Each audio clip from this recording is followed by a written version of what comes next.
Hi, అందరూ బాగున్నారా? హర్ప్రీత్ ఛానల్కి స్వాగతం. నేను మీ శ్రీదేవి. అందరికీ నమస్కారం. అయితే నా ఫ్రెండ్ ఒక ఆమె వచ్చింది, అడిగింది నన్ను, ఎంతసేపు నారాయణుడు నారాయణుడు అంటావు, ఆయన ఎక్కడ ఉంటాడని చెప్పి. నేను చెప్పాను, నా భర్త రూపంలో నారాయణుడు ఉన్నాడు, నా తండ్రి రూపంలో నారాయణుడు ఉన్నాడు, నా బిడ్డ రూపంలో నారాయణుడు ఉన్నాడు, నా తోడబుట్టినవాడి రూపంలో నారాయణుడు ఉన్నాడు, నా గురువు రూపంలో నారాయణుడు ఉన్నాడు, ఈ ప్రపంచ రూపంలో నారాయణుడు ఉన్నాడు. ప్రతి ఇంట ఈశ్వరుడు కొలువై ఉన్నాడు. ఈశ్వరుడు అంతటా ఉన్నాడు. ఈశ్వరుడు లేని చోటు ఎక్కడా లేదు. ఈ ప్రపంచమంతా కూడా ఈశ్వర స్వరూపం. ఈశ్వరుడు గొప్ప అందమైన రూపం కలవాడు. మన ఒంట్లోని పొట్టు వదిలైపోతుంది, తల్లోని చుట్టూ తెలిపైపోతుంది. కానీ ఈశ్వరుడి అందం నానాటికి పెరుగుతూనే ఉంటుంది. ఆయన గుణగానం ఎంతో గొప్పది. అలాంటి పరమేశ్వరుణ్ణి మనం ఎక్కడ కాంచగలం? అంతటా కాంచగలం.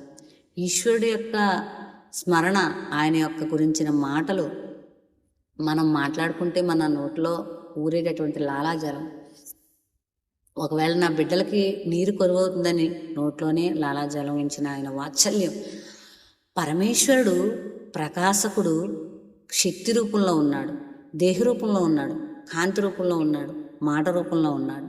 ఈశ్వరుడు మన మీద అపారమైన వాత్సల్యం కలిగి ఉన్నాడు.